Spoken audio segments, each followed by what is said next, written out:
Welcome to the Hong Kong On Screen podcast, brought to you by Hong Kong On Screen, a Los Angeles-based non-profit organization promoting films and culture of Hong Kong. Hello, welcome back to the Hong Kong On Screen podcast. Today we're continuing our multi-part series on our landmark documentary, Revolution of Our Times.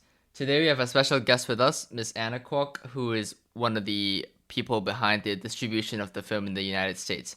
Anna, why don't you introduce yourself a little bit first? Hi, first of all, thank you so much for having me. It's really an honor to be here to share about the making of the Revolution of Our Times distribution, specifically here in the US. So I'm Anna Kwok, and currently I'm the Strategy and Campaign Director at the Hong Kong Democracy Council. And last year, back in December, I organized a round of nationwide screenings for the Revolution of Our Times in the US. And this year in April, I also organized another round of nationwide screening as part of their wider global screening campaign.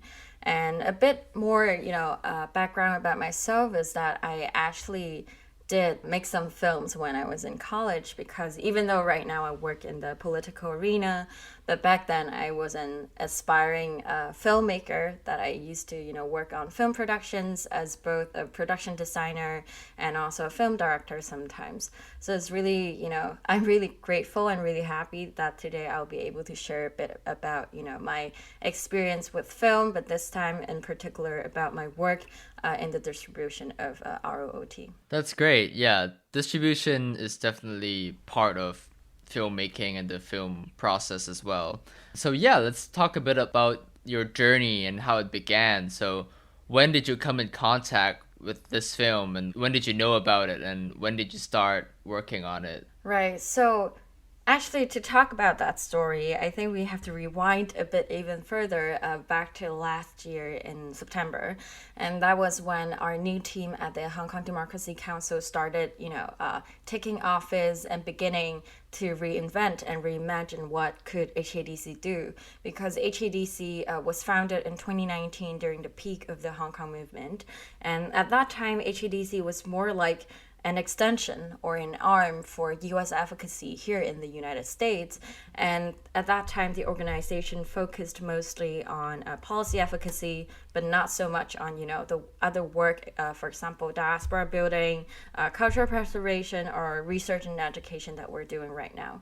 So when we're thinking of what HKDC could be, because of the national security law, a lot of people had to go into exile, and you saw that, the diaspora of Hong Kongers were forming at the time. But then really, it's not only about the people that are going into exile, but also the cultural products, right? You start to see films, books, or even ideas being banned inside of Hong Kong. So at that time, after we expanded our work stream from advocacy into 3 pillars of work, including advocacy, diaspora building, and research and education, we started to think what are some possible campaigns or possible events that we can host to really strengthen the diaspora, at least here in the United States. And our discussion started, way back in September, but somehow in, I think, early November, I was contacted by the Revolution of Our Times team, and they told us they were actually very interested in doing a screening here in the United States. And of course, I was really grateful at the moment, because I knew that Revolution of Our Times had a lot of difficulty in, the filmmaking process, the editing process, and even the fundraising process. And we also knew that the film could not be seen in Hong Kong. And as a filmmaker myself before, I would understand that nobody would like to see their work go into waste like that, right? You cannot imagine, a film you put so much efforts in can just, not be seen anywhere at all. And of course, also that film has a lot of meaning for Hong Kongers and the movement as well. And that's why when they asked us if we would be interested in collaborating on a campaign like that, we immediately said yes. And that's why we went into work immediately and started thinking of a nationwide campaign. In the very beginning, they were only thinking about screening the film in New York, maybe only New York and Los Angeles at most, because they were really looking into the film capitals in the US. Right. But at the time, because HKDC really wanted to unite Hong Kongers and to consolidate the foundation of our diaspora. So I counter-proposed if they would be interested in hosting U.S. nationwide campaign instead. And after some back and forth, they agreed. And that's why, in the end, we have screenings in, I think, 8 cities with more than 13 co-hosting partners. And we had more than 47 screenings in the end. And it all started in November. And the screening campaign was held in December. Yeah, just to clarify, you're talking about 2021, right? Yes. So what were the goals that you set out to achieve when you embarked on this campaign? And do you think you achieved these goals? Yeah, so one of the main goals of distributing the film, firstly, is definitely as a way to consolidate the U.S. diaspora at the time. Because I think when I first started working at HKDC, I could really feel that the community is kind of lost. They didn't know how they could continue being Hong Kongers in the U.S. Because, a lot of groups back then, they did protests and assemblies, but all those were in response to things that were happening in Hong Kong. But nowadays, you don't really have, large-scale protests in Hong Kong. It's definitely not something we can imagine. And therefore, it's more difficult for overseas organizers to imagine what they could do to support Hong Kongers. And when now we're facing, a community in exile, one thing that people are trying to understand or trying to work more on is to create that sense of being a Hong Konger. So I think, one of the goals we have is to strengthen the identity of being a Hong Konger. And secondly, it's to get more people involved in these local community groups, because in 2019, a lot of people would show up in protests and join these groups. But then in 2021, really, when you even host a protest in New York City, a place where a lot of Hong Kongers live in, maybe there would only be a few dozens of people, which is not a lot. So people have been thinking of ways to really break that bottleneck, to find ways to connect to more Hong Kongers. Turns out the film was actually a great medium, because it's something that people see a new kind of value in. People want a hub or a medium for them to perhaps process some of their sentiment. So really, secondly, the goal of distributing the film is to attract more Hong Kongers and pull more Hong Kongers into this network of our political diaspora. Thirdly, I think another thing is also to give a more personal dimension to what happened in the 2019 movement. Because as you understand, HKDC used to be this, policy advocacy group. And back then, really, a lot of what we do is go onto the Hill and, talk about Hong Kong's story. But in a way, sometimes we have to talk a lot about numbers and data. For example, we talk about, Hong Kong now has, 1,100 political prisoners, more than 10,000 political arrests. But when you talk about Hong Kong's situation in a numbered or data-driven sense like that, you lose that kind of human element. You lose that personal touch. Right. And that is exactly what the film is trying to bring, right? To see what are the very real personal struggles that people are actually facing on the ground. So I think these are all very precious goals that the film delivered, and I think we did reach that goal because, for example, one of the screenings was held in Washington, D.C., where we invited a lot of, for example, congressional staffers, journalists, and people in the China or Hong Kong policy arena to attend and watch.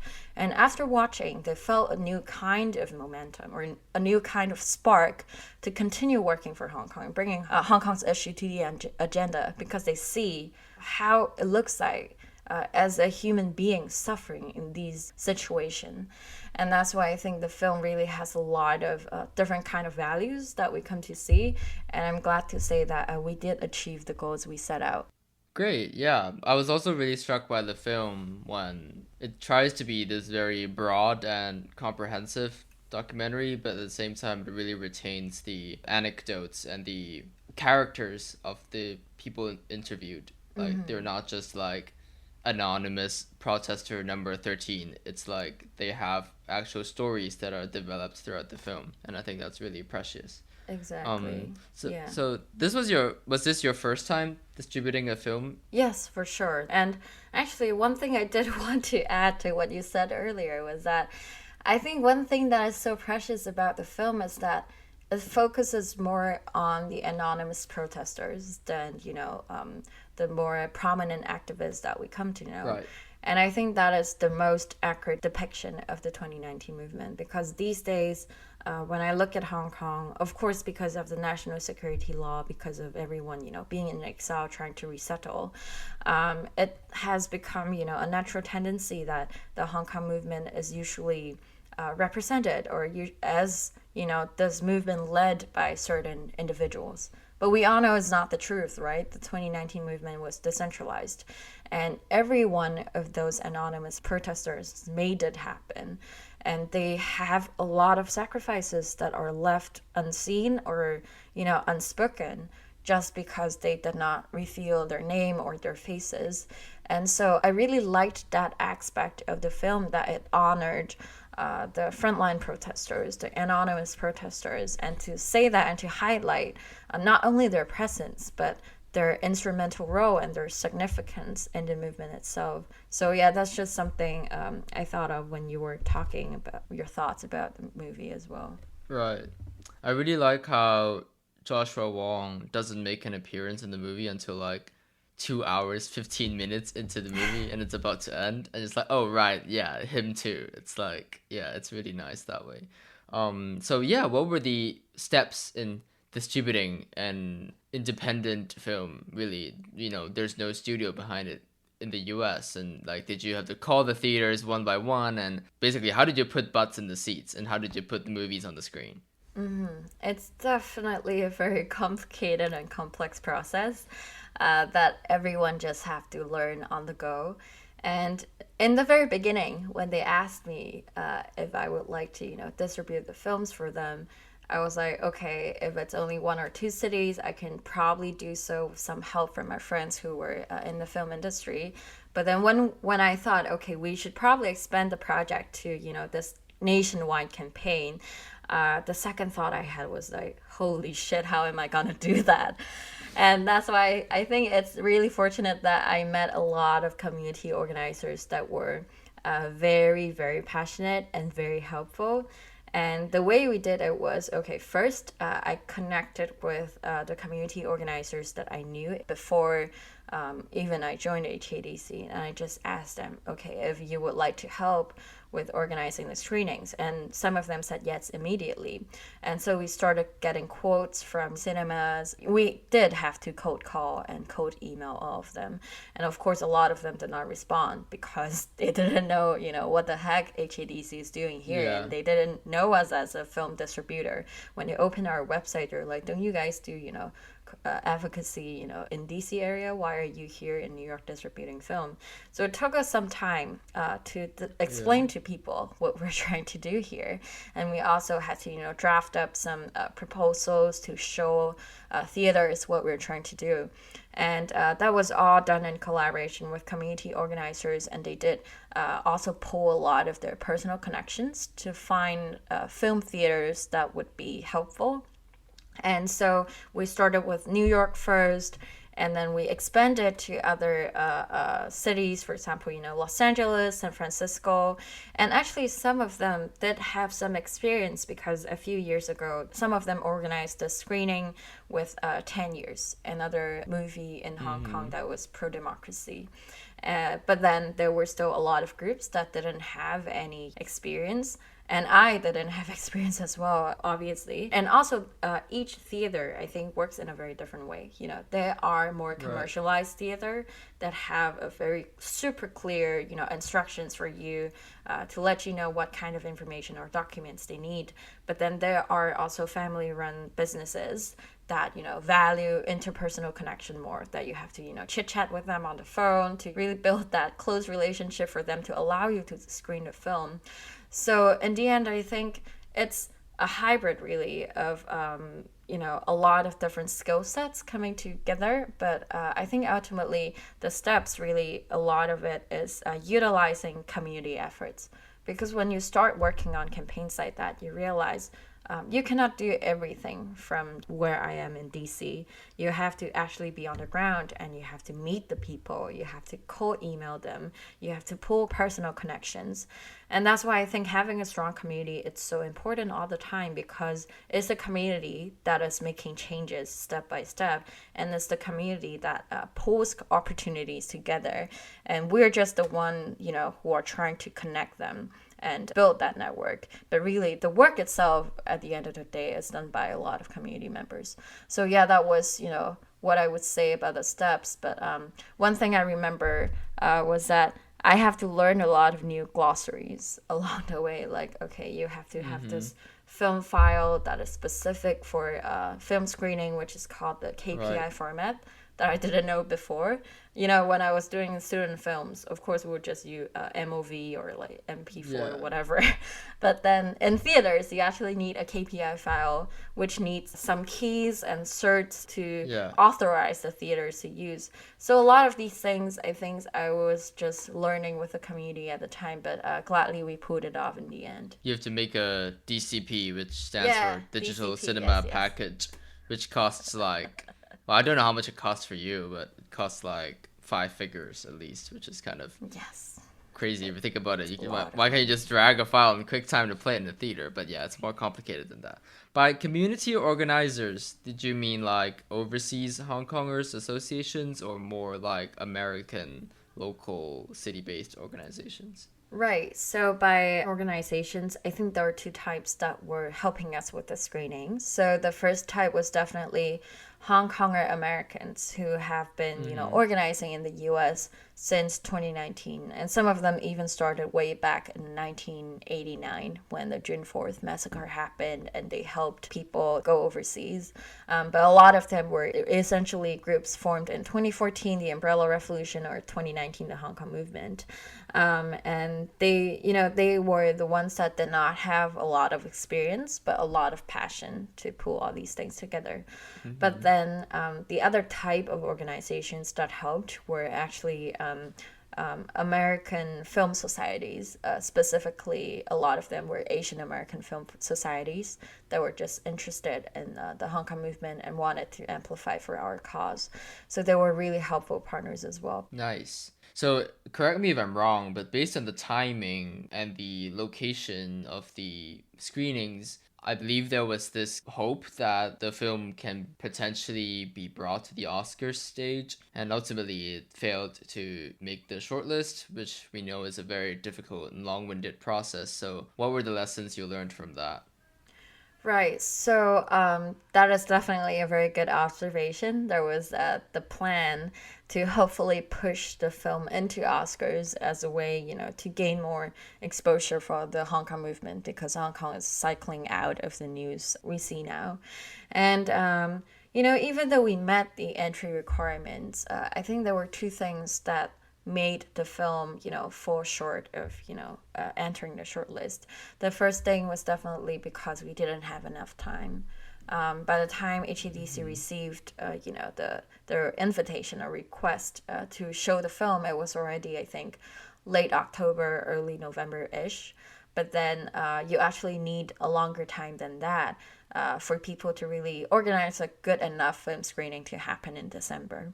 And I think if we had more time to organize, we could have thought of more side events, for example, to invite film critics or, people who have influence in the filmmaking circle to make the film, seen by more people outside of the Hong Kong community. And secondly, I think because we didn't have a lot of film distribution or, film marketing experience before, so we didn't exactly know, which kind of people we should be targeting in the very beginning. And of course, a lot of Hong Kongers would love to see the film when it first came. So in the end, I think the film attendance in the December round, at least, was good towards Hong Kongers in the US.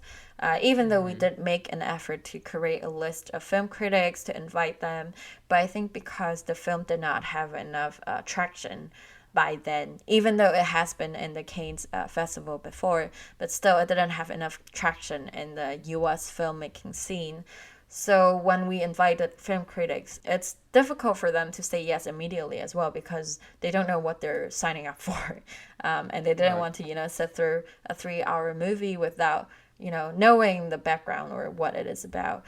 So I think if we had more time and if we had more experience, we could have made it possible. But there's also, one more concern or one more theory from people, which is just that in the filmmaking scene, there are actually a lot of Chinese investors and CCP influence. For example, previously you have seen how the Chinese film investors, those who are backed by the CCP, obviously, were funding a lot of Hollywood movies, for instance. And when I was, still a filmmaker in NYU, I saw how there were a lot of CCP funders actively seeking student films or up and rising filmmakers to fund, just because it's going to be a way for them to change or tweak that narrative in a way that favors China. So I think with that overall environment in the filmmaking industry, I would understand how a film like Revolution of Our Times, a film that is essentially exposing the human rights atrocities of the CCP, it would not be the most popular or welcoming film for people. People may have to have a second thought of thinking if it's wise for them to support a film like that. So, and when you have the second thought, of course, a lot of people would just say no immediately, because there's not enough of an incentive for them to go and watch and support the film. So I think that also possibly contributed to the reason why ROT did not get as much exposure as other films would. But in the end, it's a theory that nobody can prove. But I think that's the tricky part.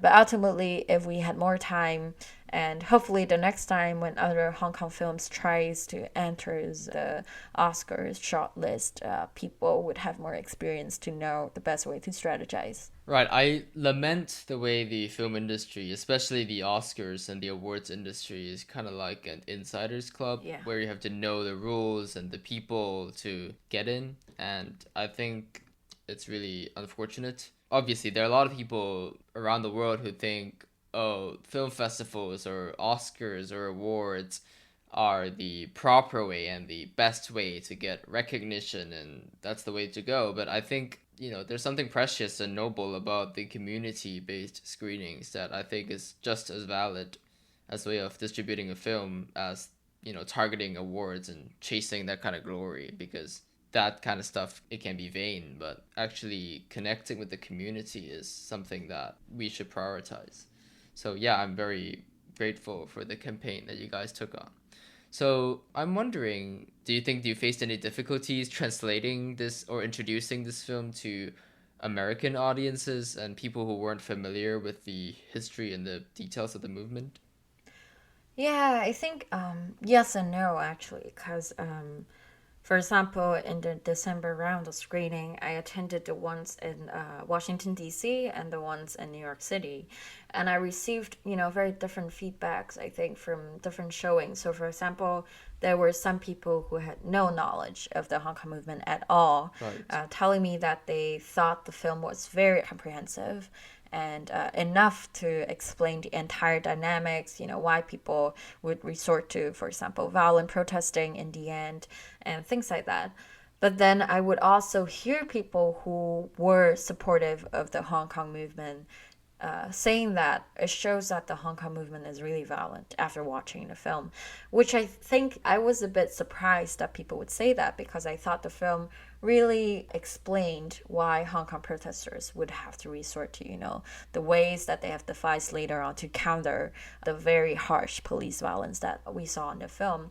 So I think there's, definitely difficulty in translating and introducing and, really contextualizing Hong Kong's movement to American audiences, also because of, the different sorts of movements that America has seen over the past years. So one thing I remember was after one of the New York screenings, one of the audience, an American audience, stayed after and asked me, he saw some American flags in, the revolution of our times, and he was very curious about why are U.S. flags showing up there, and why are Hong Kongers, saying something directed at Trump, like what is Trump's relationship with Hong Kong's movement, and what does America has to do, have a global way in Hong Kong.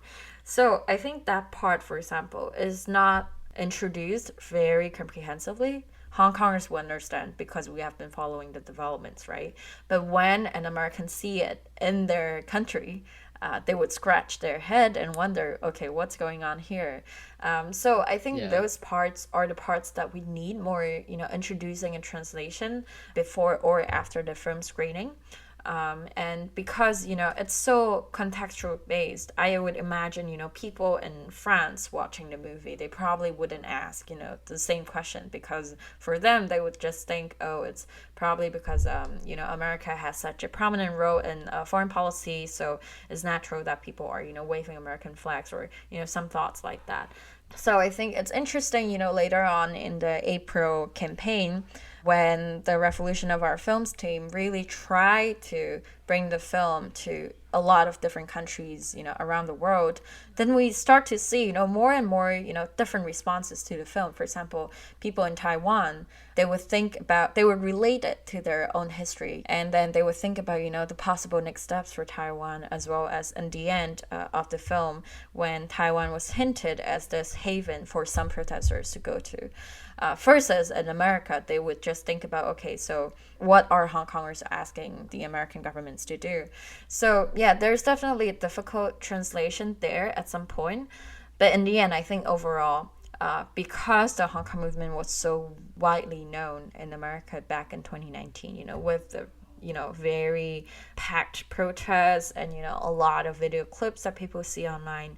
So it's not as difficult for them to understand, but still there are minute details that I actually thought film, organizers or community organizers could better explain in the screenings. Right. I mean, as someone who works in the US, I wish there is an easy and simple way to explain the whole Trump and US connection, but unfortunately reality is very complicated, and I think for a lot of people, seeing the American flag is like an immediate turn off, and it is very thorny in that part. But actually, I think because I do think the film did the best it could.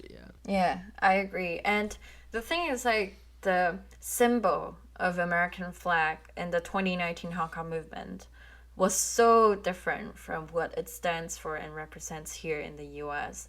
So it's even more difficult to explain to people after the showing, because by then they have already formulated a certain association in their minds that what these flags are standing for. So there was definitely a challenge there.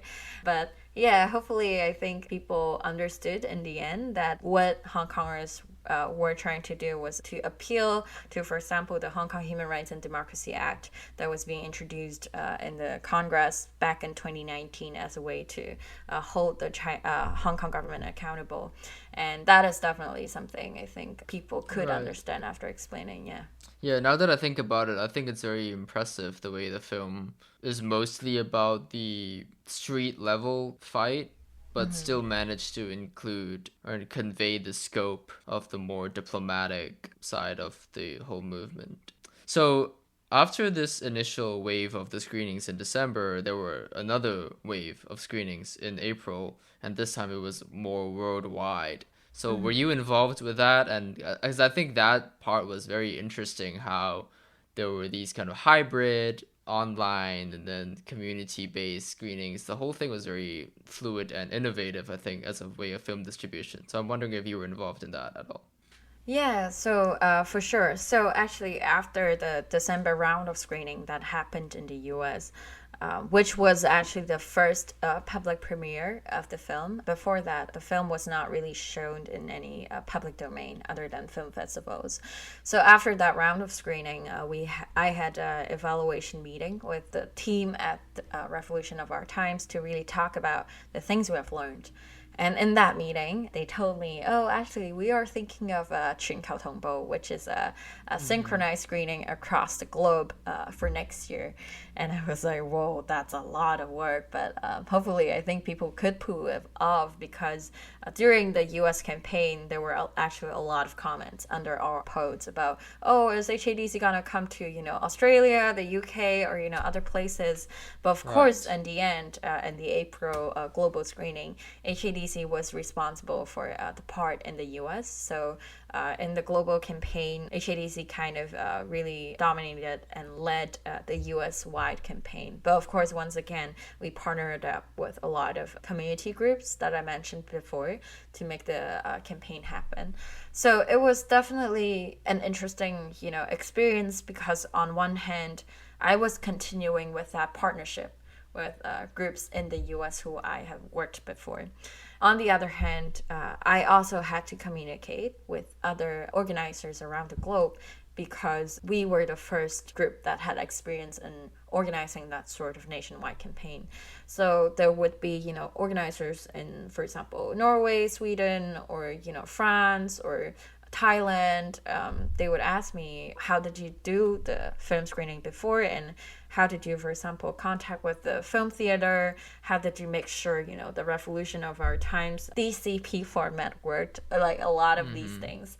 And I was glad that I could help because I think I completely understood the beginner or the rookie mistakes that people could make and how it felt when you were working under time pressure and when you really look forward to the screening to come to a success, but you have that fear that it's gonna, fall apart and things are always gonna go wrong, like Murphy's Law.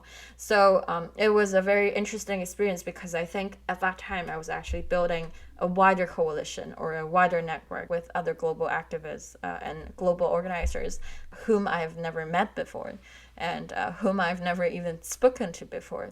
But somehow it reminds me of how I was organizing the G20 newspaper campaign in 2019, because at that time, it was also a global campaign that I had to work with, volunteers from around the world that I have never met or spoken to before. But we would just, try to solve issues together. So that kind of spirit, that kind of wanting something to happen so badly reminded me a lot of, some of the parts of the 2019 movement.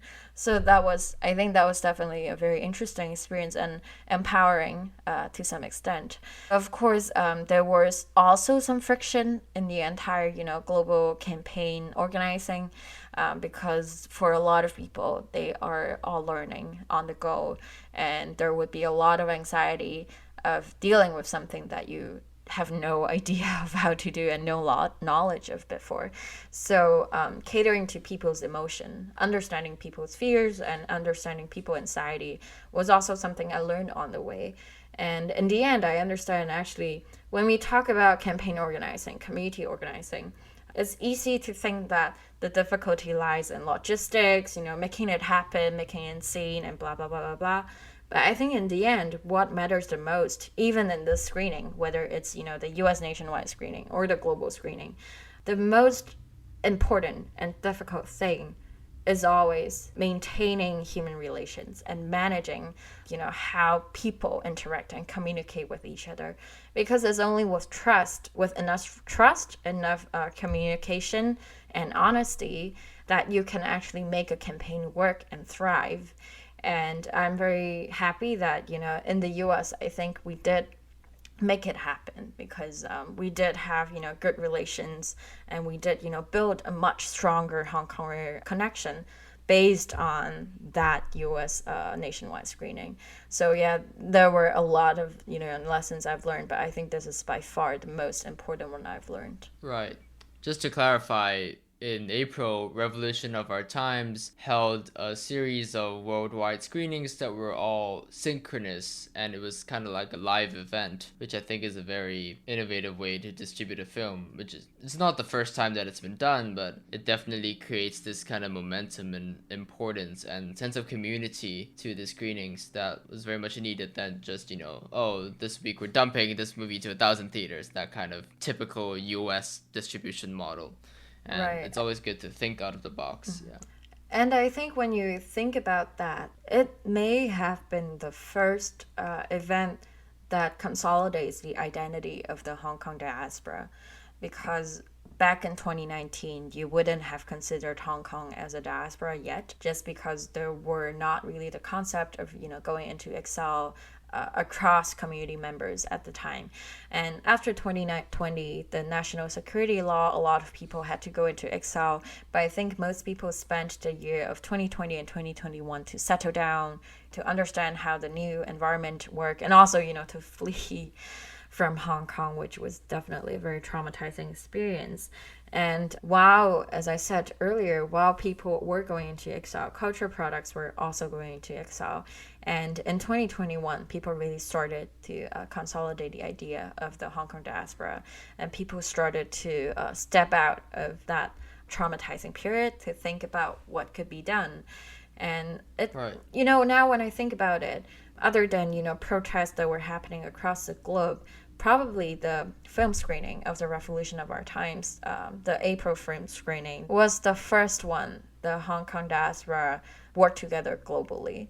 So I would guess that down the road, when historians or academics look into it, it will probably bear a more important significance than just being a cultural event, because it really is not. It has a lot of political implication of forming that Hong Kong diaspora. Right. Do you consider film or film distribution in this case specifically to be a form of activism? Yeah, I would definitely consider it to be a form of activism. But at the same time, I'm not sure if activism captures that idea of the film screening the most, because in activism, you're advocating for something. But I think the film screening is more than just advocating for Hong Kong's cause for freedom and democracy as it documents what happened. At the same time, I thought it was also a space for people to do some collective healing. One thing I remember was after we did the New York film screening, we had a short, Q&A session. It was moderated by me, and the speaker was Nathan Law. And when the film ended, and then people sang, the Hong Kong's anthem, Glory Be Hong Kong, and the lights are, switch on. And all of a sudden, I see all the people's faces. And on their faces, it's a very peculiar look I haven't seen in a long time. It's a look of mixed emotions, of a lot of anger, trauma, depression, confusion, not knowing what to do, hopelessness. But at the same time, you see people, sharing tissue paper to strangers, patting on strangers' shoulders and trying to comfort each other. And at that time, I thought, even though, the screening campaign, we wanted to have more, non-Hong Konger community members in the very beginning. But I think one thing that we got out of that was unexpected was that people managed to finally have a space to look at what happened in 2019. And I think that is something that has been lacking for, a few years. And what I mean is not that people are forgetting about the movement. Of course not. That's what we talk about all the time. But I think it's to allow yourself to have a space to actually sit down and look at what happened and remember those emotions that have traumatized you and pained you very deeply. Even though it's definitely a very painful experience, because, for example, I myself, if I were not organizing the campaign, I probably wouldn't have dared to watch the movie itself, because I just think it's too painful. But in the end, I think there was a value for people to watch it, because people could finally understand what traumatized them so deeply, and what was that collective pain and collective trauma we all shared. And from that collective trauma is the entrance to building a stronger diaspora that is understanding and empathetic to what each other is experiencing, so that we can emerge as a supportive network for each other. So I think other than using the film as a means to activism, which I definitely think it is, another very useful, objective, or another medium that it is definitely the space for people to be sentimental, to look at themselves, to be vulnerable, and to understand the vulnerability exists collectively in our community, and we're not alone in that struggle with trauma, but we are all in it together, just trying to survive as human beings. Right. Personally, I had avoided this film until I absolutely had to see it for Same. this interview. Yeah. And I had to pause it like 5 times, and it was very, very difficult, really difficult at times. And so closing questions, can we expect more from the distribution of this film? Can we expect it on other platforms, or is that out of your jurisdiction? Yeah, so right now the film is available on demand on Vimeo, that people can watch it, individually at home for, private recreational filming, but definitely not commercial screenings. And for, wider distribution, that is definitely something I have, discussed with the ROOT team. But of course, it's, out of my jurisdiction. It's their call what they want to do with the film. But one thing I know they have been trying to do, and I've been trying to find connections for it as well, is to have the film up on, for example, Netflix, Amazon Prime, Right. or large-scale streaming platforms that really would have a lot more audience and a further reach. But so far we have not been able to find any connections. So if anyone listening to this podcast right now works at Amazon Prime or Netflix or any platforms, or have connections on these platforms, please let us know, and hopefully one day we can see the film entering the mainstream and letting more people to know the actual human stories in 2019 and see that accurate depiction of the movement as a Hong Kong city-wide protest that is supported by anonymous protesters. Right. I think we're all looking forward to that day. And on similar note, is arts and culture now officially part of the HKDC agenda, or can we expect more arts and culture outreach from HKDC in the future? So since right now, as I've said in the beginning, HKDC mostly works on 3 pillars of work, which are advocacy, diaspora building, and research and education. We definitely have more thoughts for future, diaspora building programs that would involve preserving the identity of a Hong Konger and helping materials that are banned in Hong Kong to find their space in the US.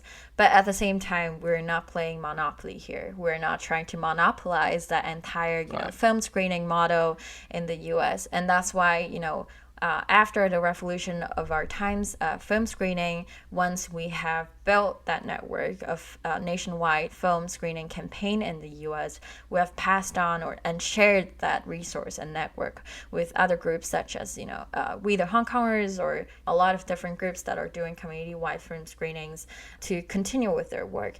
For HKDC, everyone can stay tuned. It would not be about film in the future, but we definitely have other arts and culture stuff cooking up, and especially because I myself was an aspiring artist before my political career and political work, and that's why I also am making an effort to make Hong Kong's cultural identity, at least to be able to preserve itself in the US and in the international arena. So what we're looking at is perhaps in the future literature and other cultural products, and also helping artists to find their spot and find their space in the US, other than just helping them with the distribution.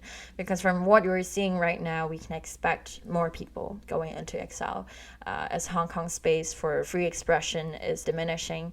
So when these artists are going abroad, they need to find a way to sustain themselves. They need to find ways to understand the new space, and they need to find ways to enrich their capacity. And that is something HKDC can help with down the road. So stay tuned, and hopefully we can roll out some exciting new programs for everyone to see in the future. Right. I definitely think you're still an artist. You weren't an aspiring artist. You're still an artist, because I think, distributing a film like this is part of the art making process. It's pointless if there's no audience for a piece of art. So yeah, thank you so much for your hard work. So before we wrap up, do you have any more points you want to bring up, or any questions you might have? Yeah, so I think one thing I want to bring up is just for everyone to realize why it's important to preserve Hong Kong's culture and why it's important to support these films. Because, as I've said before, it's not only about, watching the film or, advancing Hong Kong's sense of identity, but also for people to understand there's a group of Hong Kongers here in the international arena.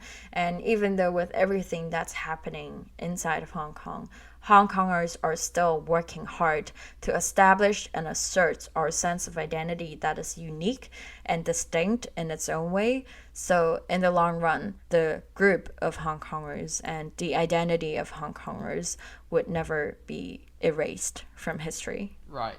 And by these films, Anna means other than A Revolution of Our Times, there are also other landmark documentaries that have been made by Hong Kong filmmakers, even though the conditions are very difficult, such as Inside the Red Brick Wall, 理大圍城, Taking Back the Legislature, 佔領立法會, and then just this year, Blue Island, 憂鬱之島. And it might be a little difficult to find these films, but actually they have all been screening in major cities, and some of them in commercial chain cinemas. So it's also on the audience part to seek them out as much as it is on the film's part to reach out. Yeah, I have one more thing to add. I think, besides the very explicitly political films, there's also merit to, the more casual Hong Kong made films that we're seeing right now, especially at Hong Kong on screen. For example, 飯戲攻心 is one of the, Right. Hong Kong domestically made movie that we should support. And the reason I say that is because even though these movies are not political, and we don't even know if those people, support democracy to start with, but as you have seen in John Lee's latest policy address, he's actually promoting and supporting Hong Konger filmmakers to cooperate more with CCP-backed filmmakers in the Greater Bay Area. And the reason they want to do it is to eventually replace the Hong Kong identity with the Greater Bay Area identity, so that in the future they can actually diminish the presence of a Hong Konger. So when I talk about watching Hong Kong's film, it's really not only about political films, but really Hong Kong filmmakers who try to continue with domestically produced films that do not accept influence or support from the CCP, but they try to maintain that autonomy in the very, very little art-making space that they have. And they don't have a lot of money to start with. They don't have a lot of resources. Mm-hmm. And of course, because they're not catering to the mainland Chinese audience and because they're using Cantonese, the audience they can reach is mostly the 7 million Hong Kongers they have. And even with that, it's not a big enough population to support a vibrant film making industry. And that's why it's very important for people outside of Hong Kong to support them as well, to sustain that space and to allow Hong Konger domestically made film, to thrive. And I ramble a lot, but one more thing I want to add is just right now you see the HKDC office, the Hong Kong Economic and Trade offices, around the world, Right. which are de facto Hong Kong embassies, in my opinion. They are also trying to have or host film festivals. But of course, these film festivals are not necessarily screening, outrightly political film that glorify the CCP. But in the curation process, I think it would be good if they can focus on more Hong Kong domestically film, in the future as well. But if they don't do that, I think it's very important for us to realize we should be the ones supporting Hong Kong domestic films, because the Hong Kong government is not the biggest supporters of those. So thank you so much for Hong Kong on Screen's great work, and I think it's essential for people to continue watching and consuming and supporting Hong Kong domestic films, not only the political ones that are in exile, but the wider Hong Kong filmmaker industry. So yeah, thank you so much, and I'm so happy that we had this talk today. Right. Thank you so much for you as well, Anna, and hope we can see more from you in the future. And that marks the end of our episode. Thank you. Bye. Bye.